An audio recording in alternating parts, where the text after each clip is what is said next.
Anul acesta de flori am ajuns din nou la cetatea Histria. Revenim aici destul de des, mai ales atunci când avem prieteni sau cunoștințe în vizită. E aproape de Constanța și de fiecare dată drumul până aici îți dă senzația că te apropii de un loc în care istoria și natura încă respiră împreună. Histria are ceva special. E locul acela unde Dobrogea veche se întâlnește cu liniștea sălbatică a zonei lacului Sinoe. Un loc care, măcar pentru câteva ore, îți dă impresia că ai ieșit din agitația de zi cu zi și ai intrat într-un alt timp. Dar de data asta, n-am venit să vorbesc despre trecutul glorios al cetății. N-am venit nici să repet aceleași lucruri frumoase pe care le știm deja. De data asta, vreau să vorbesc despre realitatea de la fața locului. Despre lucrurile care te lovesc imediat ce ajungi aici. Pentru că, sincer, acum am văzut Histria cu alți ochi. Deși este una dintre cele mai cunoscute cetăți din Dobrogea, poate chiar cea mai vizitată, Histria mi s-a părut acum ca o bunicuță ieșită la pensie. O bunicuță uitată într-un colț de lume, care a avut cândva strălucire, demnitate, importanță, dar pe care nimeni nu se mai obosește să o îngrijească, să o pună în valoare, să o îmbrace de sărbătoare.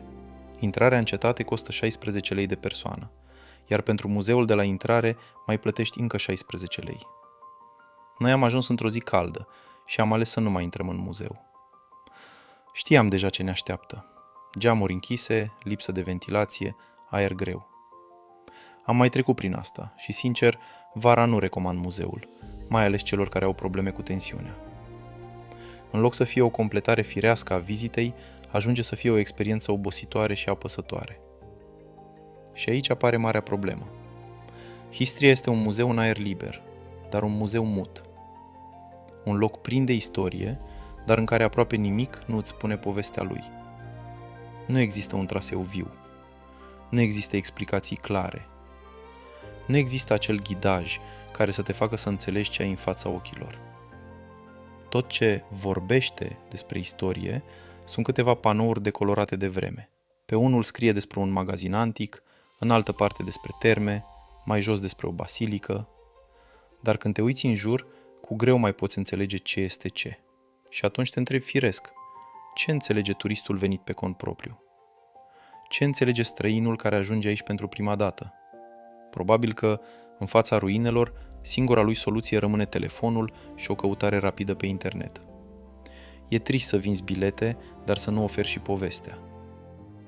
E trist să ai un loc atât de important și să-l lași să devină pentru mulți doar o întindere de pietre peste care a trecut timpul. Histria pare încremenită. Nu în sensul nobil al istoriei, ci în sensul unui muzeu rămas undeva în trecut, fără interactivitate, fără prospețime, fără grijă reală pentru experiența vizitatorului. Și poate că aici nu mai vorbim doar despre Histria.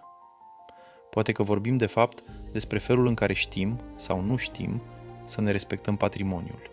La Histria, buruienile cresc peste ziduri, copacii își fac loc printre ruine, iar vara, ciulinii pot transforma vizita într-o aventură deloc plăcută. La ieșire, am auzit chiar doamnele de la bilete vorbind speriate despre un șarpe care trecea nestingerit prin zonă. Și totuși, în mijlocul acestui abandon, locul rămâne viu într-un fel aproape tulburător. Am văzut fluturi colorați, păsări mici și gălăgioase, o broască țestoasă grăbită traversând printre ruine. Viața pulsează aici, nestingerită, de parcă natura ar încerca să țină singură locul în picioare. Și poate tocmai de aceea Histria încă impresionează. Nu doar prin ce a fost, ci și prin contrastul acesta puternic dintre măreția trecutului și nepăsarea prezentului. E incredibil să te gândești că în 1868 un francez pe nume Ernest Desjardins a ajuns aici, în Dobrogea otomană, și a avut intuiția să spună: aici a fost Marea Histrie. Mai târziu, Vasile Pârvan și-a dedicat viața scoaterii la lumină a acestui loc extraordinar. Iar noi, astăzi, venim cu biletul în buzunar și găsim o cetate care parcă se stinge încet, nu din cauza timpului, ci din cauza indiferenței. Și asta doare. Pentru că Histria merită mai mult, mult mai mult. Merită panouri noi, merită explicații clare, merită ghidaj, merită aer în muzeu. Merită o experiență care să te facă să pleci de aici impresionat, nu frustrat. Pentru că locul acesta nu este doar o ruină veche din Dobrogea. Este o parte din începuturile noastre. Este o lecție de istorie în aer liber. Este un loc care ar putea să lase turiștii fără cuvinte, dar nu din cauza tăcerii, ci din cauza felului în care este pus în valoare. Histria rămâne frumoasă, rămâne importantă, rămâne un loc pe care merită să-l vezi.